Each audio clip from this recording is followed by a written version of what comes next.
this is Zach Felling, Editor-in-Chief of Media Cows, bringing you an audio review for Call of Duty Black Ops for the PlayStation 3 and Xbox 360. Before I jump into the audio review, I'm going to talk a little bit about the criticism that's being levied at the Call of Duty franchise, that the game's coming out too often and there's not enough innovation. I will say about the innovation that there is not a whole lot of innovation within the Call of Duty series. With Black Ops, it refines the series, but there's not a whole lot of innovation. I don't necessarily see that as a problem. It takes what a great game did, does it better. It's still a great game, right? I'm not one of those people that criticize the fact that the game's not innovative. However, I am understanding the criticism that the game comes out every year, and there's not as much excitement. There's still a lot of excitement. I was anticipating this game, but there's less than the previous iterations. Why? Because we've come to expect the game to be great every single year. There's no sense of surprise when the game comes out, because it comes out every November, and there's no keeping us guessing. There's no wonder when the next Call of Duty is going to come out, because it comes out every year. And yes, it's a great game, but there is a lack of excitement in that, because, hey, we all expected it to come out in November.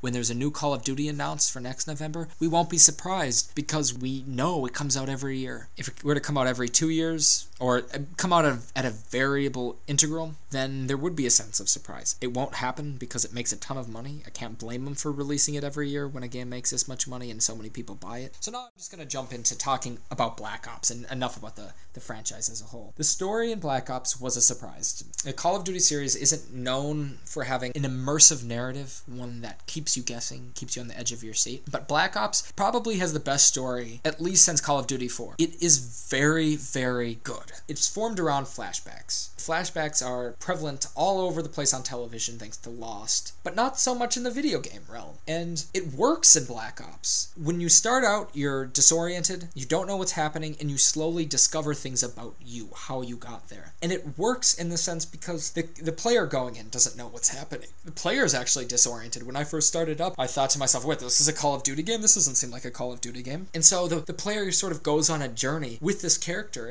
at the same starting point. Both of you really don't know what's going on, and you discover what's going on through these flashbacks. And the flashbacks provides a solid reason for going to all of these different environments in these different time periods. And it's just done very, very well. The story has characters in it that are truly developed as actual people in the game.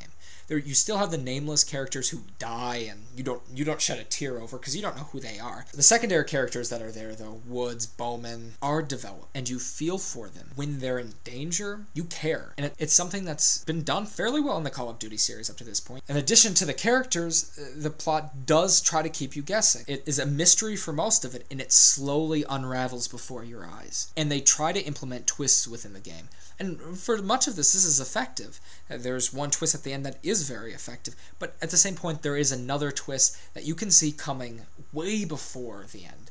And I find that disappointing, because there's a whole level revolving around you discovering this plot twist, but you already knew about it in advance because it's just sort of given away to you as you advance in the level. The game does take place in the Cold War era, with the exception of one level which takes place immediately after World War II. But the environments don't necessarily reflect this. Some of the environments, like Vietnam and Laos, really do seem like the Cold War era, which is awesome, because it feels like this whole new game that's outside of the World at War game or the Modern Warfare series. But in the same extent, there are other levels where it does feel like, thanks to the weapons feeling very modern, that it feels like it's a Modern Warfare game almost. And then there's a level that's right after World War II that feels like a World War II shooter that's been done in the past.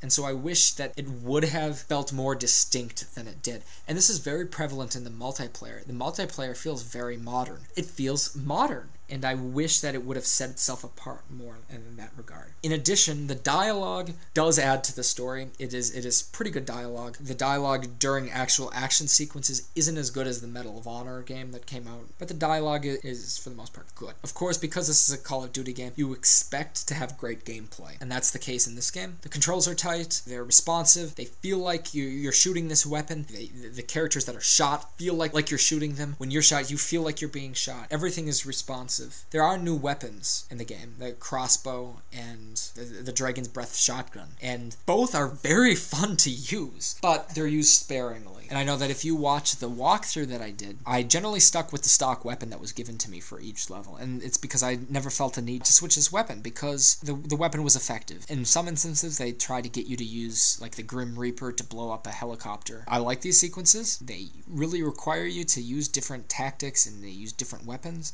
but they're few and far between, and so you find yourself just sticking with those stock weapons more often than not. The artificial intelligence in the game is a mixed bag. Your teammates will run past enemies, being uberly aggressive, going to the next objective, so if you follow them, there'll be enemies still behind you shooting at you. At the same point, they can also be too timid and not advance, despite the fact that you're advancing, and there's not very many enemies remaining. The enemy AI, on the other hand, flanks, that takes cover. It still falls into that common trap of finding cover, shooting, popping up, dropping back down, popping up in the same spot, and just so you can just sit and wait for them to pop out to shoot them. For the most part, the enemy AI is better than the friendly AI. The difficulty in the game is great. This is a big criticism I have with Modern Warfare 2. It wasn't a difficult enough game. You look at World War II, which at times was cheap, but it was a very difficult game, and I loved it for that. It felt like a great achievement when you beat it on Veteran. Modern Warfare 2 did not feel like an achievement at all when you beat it on Veteran. This game completely goes against the trend of Modern Warfare 2, and it's a very difficult game. I really am not running into the fact that it feels like it's cheap. Rather, it's just my fault if I fail, which is a good thing, but it's really hard. I still haven't beat it on Veteran. It's that hard. It really requires some skill. It's fun, and I'm really happy with the difficulty in it. The one exception here with it being cheap is the vehicle sequences. I'm not a fan at all of the vehicle sequences. In fact, in every vehicle sequence, besides when you're steering a boat around a river that's running through the jungles of Vietnam, I don't like the vehicle sequences at all, and I want to just get back to shooting. As far as the graphics go, the graphics are great. The environments are all well detailed and are all distinct, like I said earlier. The best part being the skies. I really found myself just staring at the skies at times, taking a break from action just to look at the skies. And it sounds weird, but the skies are so well done that you just want to look at the skies. The character models are good, with the exception of what I found Reznov's beard when you're in Vorkuta to be disgustingly bad. Not because he's been rolling around in filth, but it actually looks like his face is melting into his beard, which is sort of a weird effect. Wasn't happy with that at all. It just looked bad. So the graphics, the explosions are good. The best part of the game, though, is the sound. The explosions all sound great. The gunfire sounds great. The dialogue sounds great. And I'm using the word great a lot, but the one thing that was not great with the sound was music. The music was fantastic. It's some of the best music I've heard of a game this year. In particular, the music that's playing in the Escape to Vorkuta might be the best music piece that I've heard in a game this year. It's that good. Beyond the traditional story, the graphics, gameplay, that kind of thing, many people just care about the replayability of the game. How is the multiplayer? Black Ops offers the best multiplayer experience of any game of the Call of Duty franchise. It may offer the best multiplayer experience this year. I mean, it seems it's, for me, more fun than Halo Reach. There are new features with multiplayer, and these new features revolutionize the way you level up your character. COD points. It's all about COD points. I love these COD points. Changes things up, and you have to really use strategy with the new COD points, because if you're not going to use strategy in these instances, you're going to have a character that's maybe a jack of all trades that can't do anything well. So you really have to be planning ahead, because you can't just get everything when you're leveling up. In addition to those, there's wager matches and contracts, which all revolve around the new COD point system. And they're all great. Wager matches are sort of like a gambling experience with your COD points. And it's fun. It's addictive. As long as you have COD points, you want to keep on waging those COD points so you can get more. And contracts are fun because you're going to have to try to get these certain objectives within a certain time limit to get more COD points, and all revolves around COD points. The big problem, though, with the multiplayer that I found, especially at launch, was lag in the multiplayer. The lag nearly destroyed the multiplayer, to be perfectly honest. It's better now, but there is still lag. There's still where you're running behind cover, and you're shot after you get behind cover, because on the opponent's screen, it showed you just running into cover. So there's that disconnect between players in the game. And that's jarring, and that really hurts the multiplayer in the game. What is there, besides the lag, is some of the best multiplayer I have ever played in any game, period. If you read the full disclosure of the written review, Right below this audio review, you'll see that I'm not a big fan of the zombie modes in World at War. It stems from my criticism that I don't like modes that have it where you go through this long process, then you die, and then you completely start over, and nothing that you did previously counts towards your new playthrough. And that's still here in zombie mode, so I'm not a big fan of zombie mode. The biggest disappointment with zombie mode, though, is that there's only 2 new maps. The Pentagon map is really fun because you get to play as President Kennedy, Richard Nixon, Castro, or Secretary McNamara, and they have these outgoing personalities that are really entertaining. But there's only one other map besides that. That's just really disappointing to me. But it's still all there, so if you like zombie mode, you'll still like zombie mode. It hasn't really changed. It's fun when you play with multiple people and you can strategize. When you play by yourself, it's not fun, and I didn't have any fun at all by myself. I did have fun with other people, though. Black Ops does include 2 Easter eggs, one being Zork, which is a text-based adventure game that maybe some of you have heard of it. It's probably free on the computer, so you might want to, if you actually like what you see in Black Ops, try to play it on the computer, because it's a pain to type in all of these responses on the on-screen keyboard for Black Ops. A pain to the point where a lot of people would be turned off and not play the game because it's just so slow-paced, and there's no instructions, so you just kind of jump in and you have to figure out things as you go. I put some time investment into it, and for what I played, it was fun. And if you have an imagination, it's a pretty fun game. But just know that it's going to take some time investment, and it might be worth a time investment for you, but if you really can't stand the slow-paced nature of the game, you're not going to want to play it. The other Easter egg is the Dead Ops Arcade, which is a twin-stick shooter, and it's really fun. It has a lot of personality, a huge variety of weapons. It's responsive, the controls are tight, just like in the campaign and multiplayer. I want to go back and play it. It's a different criticism here, because when you die, you start all over again. But I don't know what it is. It's just, I had a lot of fun with it, and I wanted to just play it again.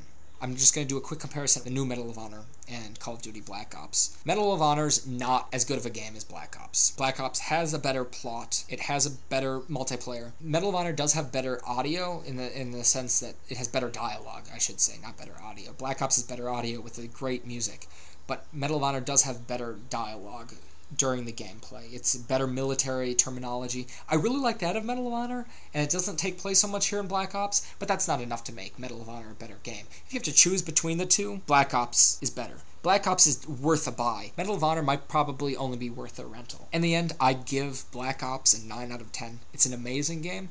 Not a brilliant game. It's not a 10 out of 10 because of these problems with the lag and the multiplayer, the plot twist being pretty evident early in the campaign. So there's these few problems that prevent it from being a 10 out of 10 in my eyes, but it's still above just a great game. It's a remarkable experience and one of the best games that I've played this year. So there's the audio review for Black Ops. Look for more audio reviews in the future. We're going to try to do these more often. We're going to try to get reviews up more often so that you people can come to us. So you watch our walkthroughs, you're able to then come to us and see what we think of the game, and not just someone who maybe didn't finish the game. You know that we finished the game, you know what we played, you know where we're coming from here, and so we're trying to do these audio reviews. A lot of people don't do them. I'm hoping they're not going to be too long, but I think that it really offers a unique perspective that you can see where we're coming from, and we're able to show off our point of view better than a written review would, better than a short video review would.